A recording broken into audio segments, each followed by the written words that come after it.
নমস্কার বন্ধুরা, আমি অমর্ত্য। আপনাদের চ্যানেল ইন্ডিয়ান ফিল্ম নিউজ বাংলাতে আপনাদের স্বাগত।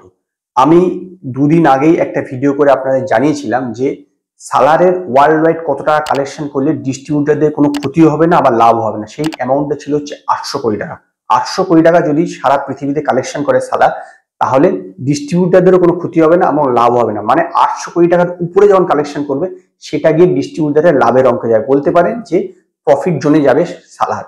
তো এখানে বিভিন্ন বলেছিলাম, আপনার সাউথের স্টেট গুলো, আপনার নর্থের, ওভারসিজ সমস্ত কিছু বলেছিলাম। তো আজকে আমি আপনাদেরকে শুধুমাত্র তেলেগু স্টেট, মানে অন্ধ্রপ্রদেশ এবং তেলেঙ্গানার থেকে যে বিভিন্ন রিজন গুলো আছে, সেখান থেকে কত টাকা এর প্রিলিজ বিজনেস হয়েছে, মানে কত টাকা ডিস্ট্রিবিউটারের কাছে বেচা হয়েছে এবং কত টাকা আপনার কালেকশন করলে সেই রেকর্ডটা ভাঙতে, মানে বলতে পারেন ডিস্ট্রিবিউটারদেরকে যে নো লস নো প্রফিট জায়গাতে ডিস্ট্রিবিউটার প্রফিটের মুখ দেখবে কত টাকা কালেকশন করার পরে। সেইটাই আমি আপনাদেরকে ডিটেলসে দেবো।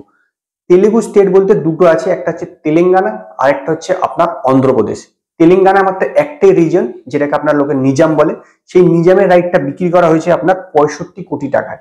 এবং 65 কোটি টাকা যদি ডিস্ট্রিবিউটার তুলতে চায়, ডিস্ট্রিবিউটার না, একজনই ডিস্ট্রিবিউটার, তো কারণ হচ্ছে একটাই রিজন, তো ডিস্ট্রিবিউটার যদি তুলতে যায় তাহলে তাকে সালারকে নিজাম মানে শুধুমাত্র তেলেঙ্গানার থেকে আপনার 100 কোটি টাকা আয় করতে হবে। এরপরে আসছে অন্ধ্রপ্রদেশের কথা। অন্ধ্রপ্রদেশ হচ্ছে অন্ধ্রপ্রদেশে আপনার অ্যারাউন্ড আপনার 8খানা ভাগ আছে। প্রথম হচ্ছে আপনার কেডেট। কেডেট হচ্ছে আপনার বিক্রি হয়েছে 27 কোটি টাকায়। ইউএ মানে হচ্ছে আপনার হচ্ছে ভাইজ্যাক। ভাইজ্যাকের পোর্শনটা বিক্রি হয়েছে 20 কোটি 50 লক্ষ টাকায়। ইস্ট গোদাবরীতে বিক্রি হয়েছে আপনার 11 কোটি 25 লক্ষ টাকায়। ওয়েস্ট গোদাবরী বিক্রি হয়েছে 9 কোটি 50 লক্ষ টাকায়। কৃষ্ণা বিক্রি হয়েছে 9 কোটি 50 লক্ষ টাকায়।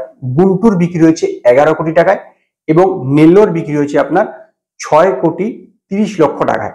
তো টোটাল দুটো তেলেগু স্টেট মিলিয়ে অ্যারাউন্ড আপনার 160 কোটি টাকায় টোটাল বিক্রি হয়েছে। এই প্রসঙ্গে বলে রাখা ভালো, আজ পর্যন্ত কোনো তেলেগু ফিল্ম এই দুটো স্টেট মিলিয়ে 150 কোটি টাকার বেশি বিজনেস করতে পেরেছে, তার সংখ্যা মাত্র দুটোই।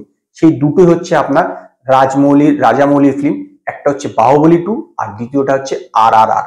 তার মানে বুঝতেই পারছেন যে কতটা ডিফিকাল্ট এই যে আপনার 160 কোটি টাকা ডিস্ট্রিবিউটারদের তোলা। কারণ আজ পর্যন্ত মাত্র দুটো সিনেমাই করতে পেরেছে। এবং তেলেঙ্গানাও যদি ভেবে দেখেন, শুধুমাত্র 65 কোটি টাকা যেটা তুলেছে, সেখানেও কিন্তু মাত্র গুটি কয়েক মাত্র সিনেমা, সেটাও দুটোই রাজামৌলির যে সিনেমা 65 কোটি টাকার উপরে কালেকশন করেছে।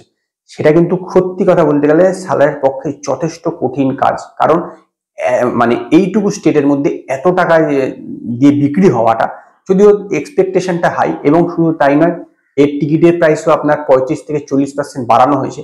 তো শুধু সেটা যদিও বাড়ানো হয়েছে, সেটা শুধুমাত্র আপনার তেলেঙ্গানা স্টেটের, সমগ্র জায়গায় না। অন্ধ্রপ্রদেশও বাড়ানো হয়েছে, তবে 35 থেকে 40% না, কিছুটা কম।